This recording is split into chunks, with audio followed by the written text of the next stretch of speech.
அழகான ஒரு கரும்பு தோட்டம். கரும்பை நம்ம எல்லாருமே பார்த்திருப்போம், சாப்பிட்டிருப்போம்.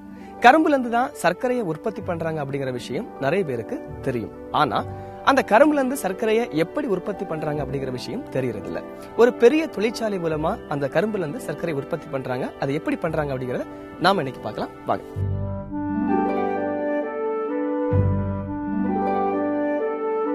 கரும்பு என்பது சர்க்கரை உற்பத்தி செய்ய பயன்படும் ஒரு தாவர இனமாகும்.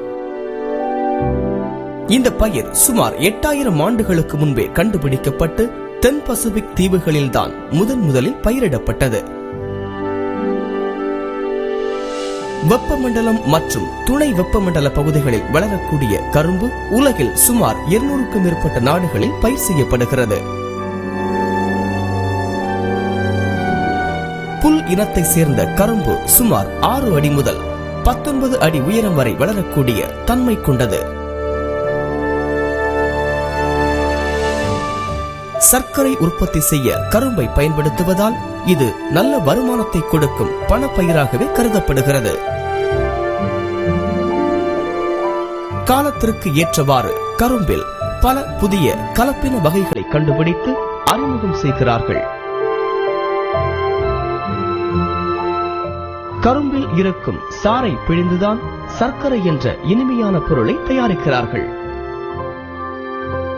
உலக அளவில் கரும்பு மற்றும் சர்க்கரை உற்பத்தியில் பிரேசில் தான் முன்னிலையில் உள்ளது. பிரேசிலுக்கு அடுத்து 2ஆம் நிலையில் இந்தியா இருக்கிறது. பிரேசில், இந்தியா, சீனா போன்ற 3 நாடுகளும் உலகில் உற்பத்தியாகும் மொத்த சர்க்கரையில் 50% மேற்பட்ட சர்க்கரையை உற்பத்தி செய்கின்றன.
சர்க்கரையை உற்பத்தி செய்வதற்கு தேவையான கரும்புகளை ஒரு குறிப்பிட்ட பருவத்தில் விவசாயிகள் அறுவடை செய்கிறார்கள்.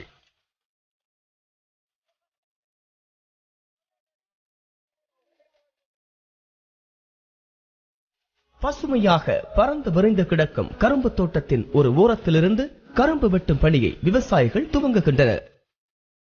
கரும்பு வெட்டுவதற்கு மிகவும் கூர்மை வாய்ந்த வெட்டு கத்தியை இவர்கள் பயன்படுத்துகிறார்கள். கரும்பு தண்டில் ஒட்டியிருக்கும் தோகையை வெட்டி கரும்பை சுத்தப்படுத்துகிறார்கள்.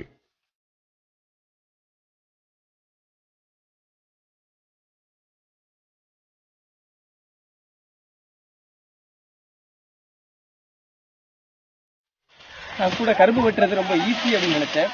பட் ரொம்பவே கஷ்டமா தான் இருக்குது. கரும்பு வெட்டும் பணியை ஒரு குழு வேகமாக செய்கிறது. வெட்டப்பட்ட அந்த கரும்புகளை சேகரித்து கட்டும் பணியில்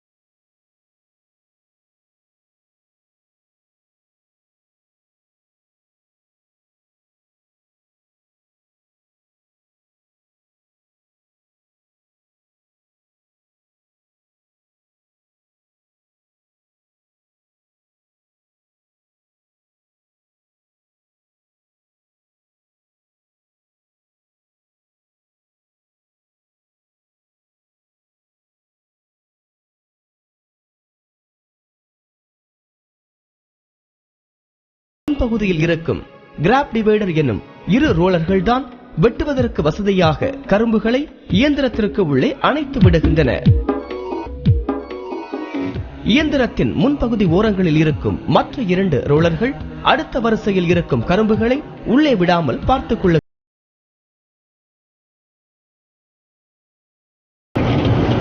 இயந்திரத்தின் அடிப்பகுதியில் இருக்கும் 2 பேஸ் கட்டர்கள் கரும்புகளை துண்டு துண்டாக வெட்டி விடுகின்றன.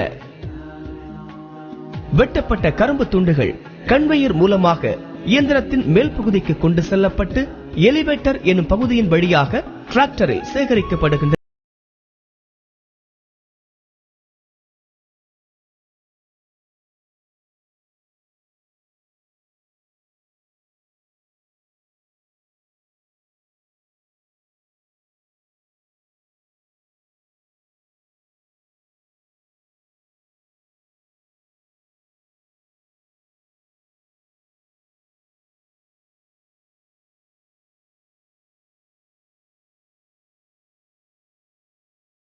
இயந்திரத்தின் மூலம் ஒரு நாளைக்கு 150 முதல் 250 டன் கரும்புகள் வெட்டப்படுகின்றன. கரும்பு காட்டில் 20 பேர் இணைந்து 10 நாட்கள் செய்யும் வேலையை இந்த நவீன இயந்திரம் ஒரே நாளில் செய்து விடுகிறது. மிஷின்ல வந்துங்க ஒரு நாளைக்கு 150 டன் வெட்டுறாங்க. ஆளுங்க 10 நாள் செய்யற வேலையை மிஷின் ஒரே நாள் செய்யுது. ஏன் மிஷின் இங்க வச்சு வெட்டுறோம்னாங்க, ஆள் பற்றாக்குறையினால மிஷினை வச்சு வெட்ட வேண்டிய கட்டாயம் நமக்கு இருக்கிறதுனால மிஷினை வச்சு நம்ம கரும்பு அறுவடை பண்றாங்க. வெட்டப்பட்டு டிராக்டரில் சேகரிக்கப்பட்ட கரும்பு துண்டுகள் இப்போது லாரியில் கொட்டப்படுகின்றன.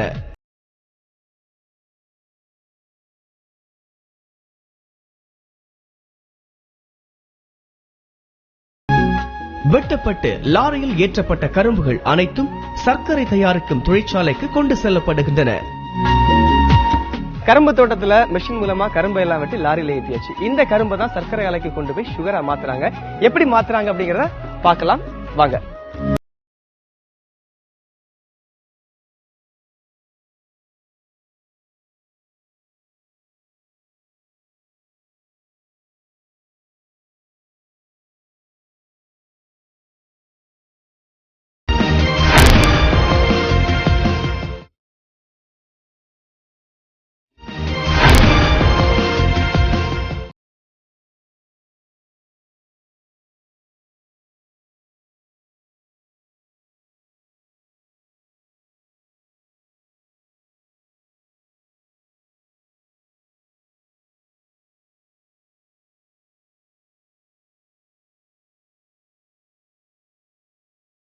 விவசாயிகள் கரும்புகளை எல்லாம் எப்படி வெட்டுறாங்க அப்படிங்கறத பார்த்தோம். அந்த வெட்டின கரும்புகளை எல்லாம் லாரிகள், டிராக்டர், மாட்டு வண்டிகளை ஏற்றி இந்த சக்தி சுகர் கம்பெனிக்குள்ளதான் கொண்டு வராங்க. இந்த கம்பெனில கரும்புகளை எப்படி சர்க்கரையா மாத்துறாங்க அப்படிங்கறத பார்க்கலாம் வாங்க.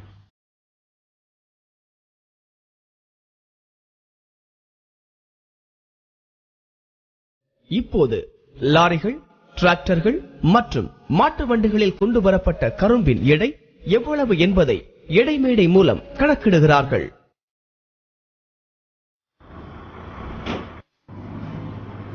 லாரிகளில் சுமார் 15 முதல் 17 டன் கரும்பை ஏற்ற முடியும். டிராக்டர்களில் 10 டன் அளவு கரும்பை எடுத்து வரலாம். மாட்டு வண்டிகளில் 3 முதல் 4 டன் கரும்பை ஏற்றி வரலாம்.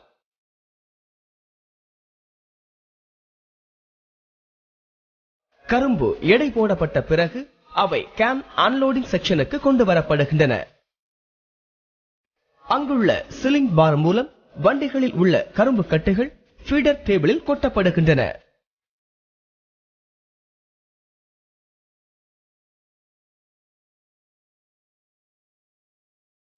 கரும்பு கட்டுகளை தூக்குவதற்கு வசதியாக இரும்பு கயிறுகள் பயன்படுத்தப்படுகின்றன. கரும்பு கட்டுகளை ஃபீடர் டேபிளில் கொட்டிய பின்பு இரும்பு கயிறை பிரித்தெடுக்கிறார் இவர். ஃபீடர் டேபிளில் கொட்டப்பட்ட கரும்புகள் கேன் கேரியர் பகுதியில் கொஞ்சம் கொஞ்சமாக கொட்டப்படுகின்றன. இயந்திரம் மூலம் வெட்டப்பட்ட கரும்பு துண்டுகளை ஏற்றி வந்த லாரி ஒரு லிப்டில் நிறுத்தப்படுகிறது. லிப்டை உயர்த்துவதன் மூலம் லாரி தூக்கப்பட்டு அதில் உள்ள கரும்பு துண்டுகள் நேரடியாக கேன் கேரியர் பகுதியில் கொட்டப்படுகின்றன. இதேபோல் மாட்டு வண்டிகளில் கொண்டு வரப்பட்ட கரும்புகளும் கேன் கேரியர் பகுதியில் நேரடியாக கொட்டப்படுகின்றன. கேன் கேரியரில் ஒரு நாளைக்கு 7500 டன் கரும்புகள் கொட்டப்படுகின்றன. கேன் கேரியரில் கொட்டப்பட்ட கரும்புகள் கன்வேயர் மூலமாக பயணித்து பிரிப்பரேஷன் பிரிவிற்கு செல்கின்றன. பிரிப்பரேஷன் பிரிவு சாப்பர், லெவலர், கட்டர் எனும் 3 நிலைகளை கொண்டது. முதல் நிலையில் உள்ள சாப்பர் கேன் கேரியரில் வரும் கரும்புகளை ஒரு குறிப்பிட்ட அளவில் வெட்டுகிறது. சாப்பர் வெட்டிய கரும்பு துண்டுகளை லெவலர் நிலையில் உள்ள இயந்திரம் மேலும் சிறிய அளவில் வெட்டுகிறது. இப்போது கட்டர் பிரிவில் செல்லும் கரும்பு துகள்கள் அங்கு மேலும் தூளாக்கப்படுகின்றன.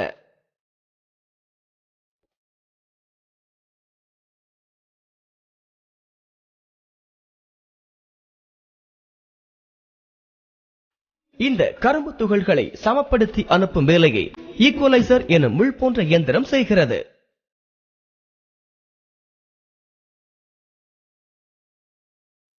ஈக்குவலைசரால் சமப்படுத்தப்பட்ட கரும்பு துகள்கள் இப்போது மில் செக்ஷனுக்கு அனுப்பப்படுகின்றன.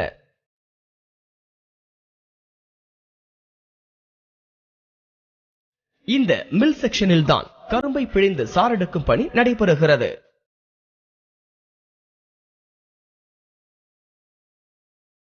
இப்பொழுது பொடியாக்கப்பட்ட கரும்பு துகள்கள் முதல் மில்லில் வந்து விடுகின்றன.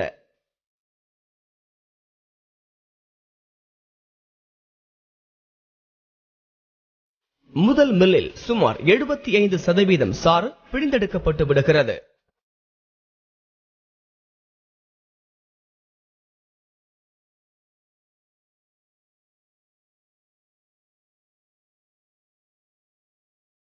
முதல் மில்லில் சாறு பிழிந்தெடுக்கப்பட்ட பின் அந்த கரும்பு சக்கை இரண்டாவது மில்லுக்கு அனுப்பப்படுகிறது.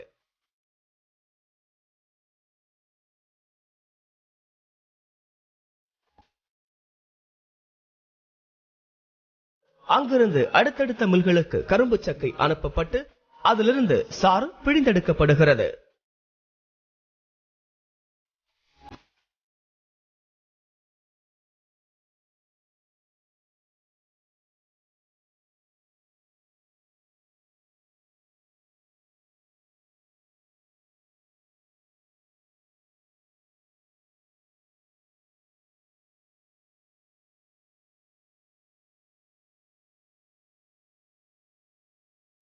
ஏழாவது மில்லுக்கு வரும்போது கரும்பு சக்கை ஈரப்பதமின்றி உலர்ந்த நிலையில் வரும். அதிலுள்ள குறைந்த அளவு கரும்பு சாறையும் எடுக்க வேண்டும் என்பதற்காக ஆறாவது மில்லில் அந்த கரும்பு சக்கையுடன் தண்ணீர் சேர்த்து மீண்டும் அரைக்கிறார்கள்.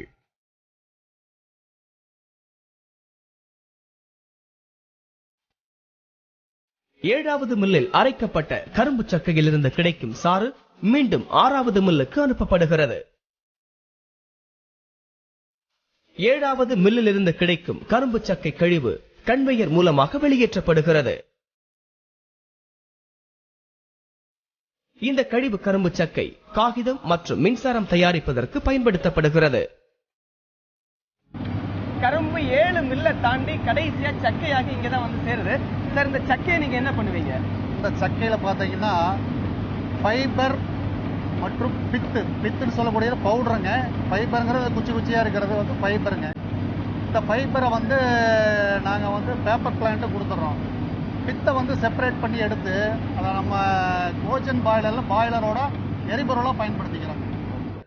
இப்போது ஆறாவது மில்லில் கிடைக்கும் சாறு ஐந்தாவது மில்லுக்கும், ஐந்தாவது மில்லில் உள்ள சாறு நான்காவது மில்லுக்குமாக குழாய்கள் மூலம் பின்னோக்கி அனுப்பப்படுகிறது.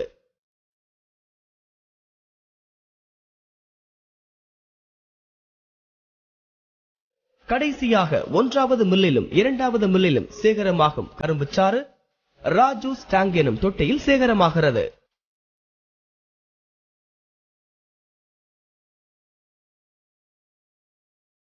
ரா ஜூஸ் டேங்கில் ஒரு குறிப்பிட்ட அளவு கரும்பு சாறு சேர சேர அங்கிருந்து ரோட்டரி ஸ்கிரீன் எனும் இயந்திரத்திற்கு கரும்பு சாறு அனுப்பப்படுகிறது.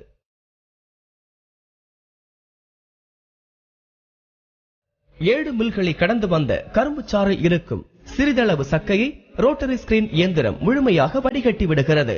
ரோட்டரி ஸ்கிரீன் வடிகட்டிய சக்கை மீண்டும் மில்லுக்கு அனுப்பப்படுகிறது.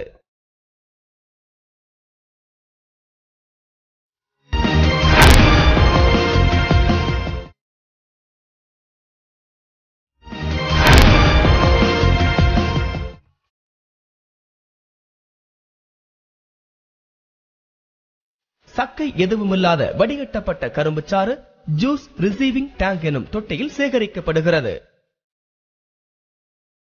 இந்த டேங்கில் 1 மணி நேரத்திற்கு எவ்வளவு லிட்டர் கரும்புச்சாறு வருகிறது என்பதை ஒரு சிறிய கருவி மூலம் அவ்வப்போது தெரிந்து கொள்கிறார்கள். கரும்புச்சாறு முதல் ஹீட்டிங் டேங்கிற்கு அனுப்பப்பட்டு 70 டிகிரி செல்சியஸ் வெப்பநிலையில் சூடேற்றப்படுகிறது. பின்னர் இந்த கரும்புச்சாறு சல்பைட்டேஷன் என்னும் டேங்கிற்கு அனுப்பப்படுகிறது. இந்த டேங்கில் தான் ஒரு முக்கியமான வேலை நடைபெறுகிறது. இங்குள்ள கரும்புச்சாறுடன் லைம் மற்றும் சல்பர் டை ஆக்சைடு வாயுவை செலுத்தி 102 டிகிரி செல்சியஸ் வெப்பநிலையில் மீண்டும் சூடேற்றுகிறார்கள். இப்படி செய்வதால் கரும்புச்சாறில் இருக்கும் அமலத்தன்மை காரத்தன்மையாக மாற்றப்படுகிறது. இந்த செக்ஷன்ல என்ன ப்ராசஸ் பண்றீங்க? அதாவதுங்க மில்லுல இருந்து வர்ற ஜூஸ் வருது இல்லைங்க, அந்த ஜூஸை வந்துங்க ஃபர்ஸ்ட் இப்படி இருக்கு பாத்துங்க. இது பாத்தீங்கன்னா எல்லாமே இருக்கு. சஸ்பெண்ட் மேட்டீரியல்ஸுங்க, சுக்ரோஸுங்க, நான் சுகரு, சர்க்கரை இல்லாத சம்பந்தப்பட்டது எல்லாமே இருக்குங்க. அது என்ன பண்றோம்னா தனியா பிரிக்கிறோம். என்ன பண்றோம்னா இதுக்கு இந்த மாதிரி தனியா பிரிக்கிறோம். இதுக்கு என்ன தனியா பிரிக்கிறோம்னா முதல்ல ஹீட் பண்ணிட்டுங்க அந்த ஹீட்டான ஜூஸ்ல வந்துங்க லைம் அண்ட் சல்பர் அடிஷன் பண்றோம். அடிஷன் நடக்கும்போது இந்த மாதிரி வந்து தனியா நல்ல தெளிவான ஜூஸ் மேலையுமே சஸ்பெண்ட் மேட கொலாய்டுல மேல இந்த பக்கம் கீழையுமே செட்டில் ஆயிருக்குது. செட்டில் ஆயிடுதுங்களா? இந்த செட்டில் ஆனதுக்கு அப்புறங்க இதை வந்து என்ன பண்றாங்கன்னா செட்டில் ஆன கிளியரான மேல ஜூஸ் மேல எடுத்துக்கிறேங்க. இந்த ஜூஸ் எடுத்து எவாபரேட் பண்றாங்க. எவாபரேட் பண்ணும்போதுங்க இதோடைய வந்து அடர்த்தி வந்து 15 இருக்குதுங்க. இந்த அடர்த்தி வந்து 60 கொண்டாடும். 60 கொண்டாடும் போது என்ன ஆகுனா இதுல இருக்கிற வாட்டர்ல ரிமூவ் ஆயிடும். அந்த அடர்த்தி அதிகமானதை எடுத்தா கொண்டு போய் நம்ம சுகர் கிறிஸ்டல் ஃபார்ம் பண்ணும். காரத்தன்மையாக மாற்றப்பட்ட கரும்புச்சாறு இப்போது கிளாரிபிகேஷன் டேங்கருக்கு மாற்றப்படுகிறது. இங்கும் சூடேற்றும் நிகழ்வு நடக்கிறது. இந்த டேங்கின் மேல் பகுதியில் தூய்மையான கரும்புச்சாறு சேகரமாகிறது. கீழ்ப்பகுதியில் மட் எனப்படும் கழிவு தங்கிவிடுகிறது. தூய்மையான கரும்புச்சாறு அடுத்த கட்டமாக பாயிலிங் செக்ஷனுக்கு அனுப்பப்படுகிறது. அதேபோல் மட் எனப்படும் கழிவு ஆலிவர் பில்டர் எனும் இயந்திரத்திற்கு கொண்டு செல்லப்படுகிறது. இந்த மட் எனும் கழிவுடன் கரும்பு சக்கை கலக்கப்பட்டு அதிலுள்ள கரும்புச்சாறு ஆலிவர் பில்டர் இயந்திரத்தில் உள்ள வாக்கம் மூலம் உறிஞ்சப்படுகிறது. உறிஞ்சப்பட்ட கரும்புச்சாறு மறுசுழற்சி முறைக்கு அனுப்பப்படுகிறது. கரும்பு சக்கையுடன் சேர்ந்து கிடைக்கும் மட் கழிவு உலர்ந்த நிலையில் வெளியேற்றப்படுகிறது. இதை விவசாயிகள் உரமாக பயன்படுத்துகிறார்கள்.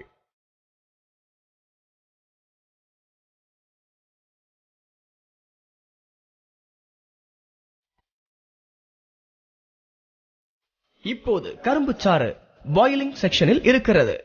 பாயிலிங் செக்ஷனில் வரும் கரும்புச்சாறு பல வெப்பநிலைகளில் தொடர்ந்து சூடேற்றப்படுகிறது.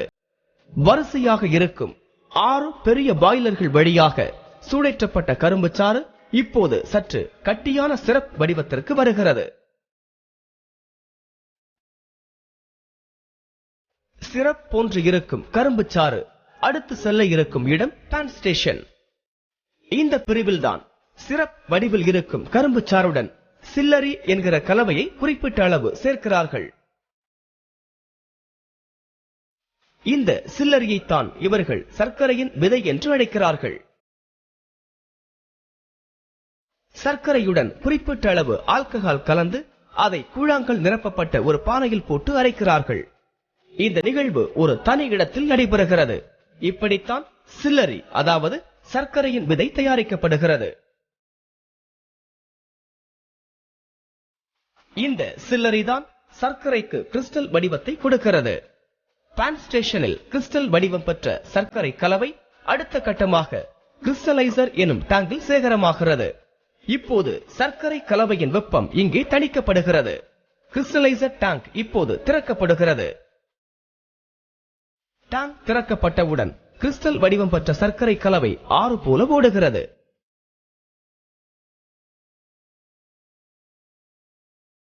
இந்த கலவை சென்ட்ரிஃபியூகல் எனும் இயந்திரத்தை சென்றடைகிறது. அங்கு நீராவி செலுத்தப்படுகிறது. இங்குதான் சர்க்கரை தனியாகவும் அதிலுள்ள மொலாஸ் என்கிற கழிவுநீர் தனியாகவும் பிரிந்து விடுகிறது. இதுவரை அழுக்கு நிறைந்த மணல் போன்று காட்சியளித்த சர்க்கரை இங்குதான் வெண்மை நிறத்திற்கு மாறுகிறது.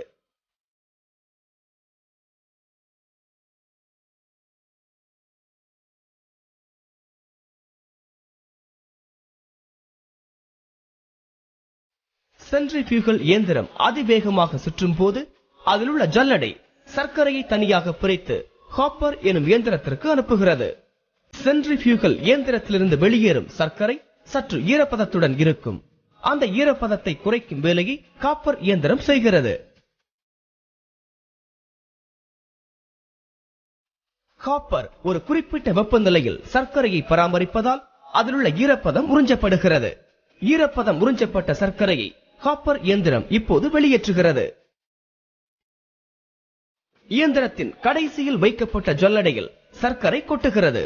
இந்த ஜல்லடை சரியான அளவில் உள்ள சர்க்கரையை பிரித்தெடுக்கும் பணியை செய்கிறது.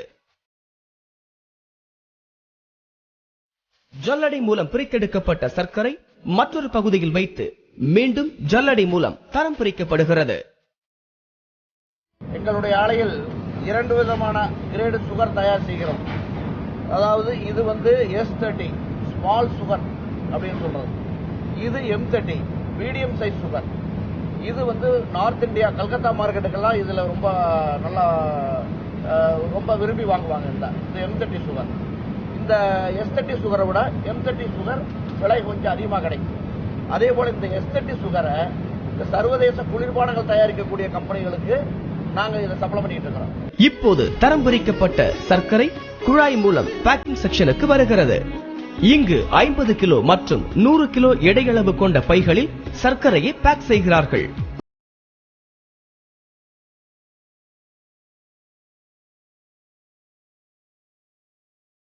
சார், ஒரு நாளைக்கு எவ்வளவு டன் சுகர் ப்ரொடியூஸ் பண்றீங்க உங்க ஃபேக்டரி மூலமா? இப்பொழுது நாங்கள் 7000 டன் கரும்பு அரவை செய்து கொண்டிருக்கிறோம். 7000 மூட்டை ஒரு நாளைக்கு சர்க்கரை பிடிக்கிறோம்.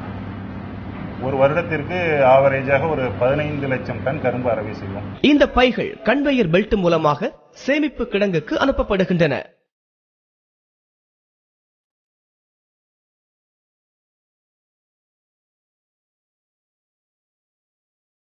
அங்கிருந்து அவை லாரிகளில் ஏற்றப்பட்டு விற்பனைக்காக அனுப்பப்படுகின்றன.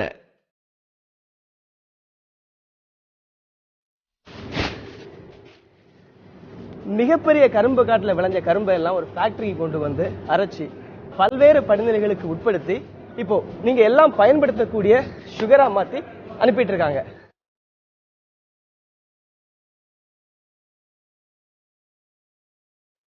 சிறியவர்கள் முதல் பெரியவர்கள் வரை சர்க்கரையை பிடிக்காது என்று யாருமே சொல்வதில்லை.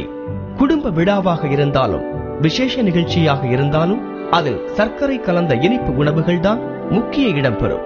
இந்த சர்க்கரை பலருக்கு ஒரு கட்டத்தில் விரோதியாகவும் மாறிவிடுகிறது.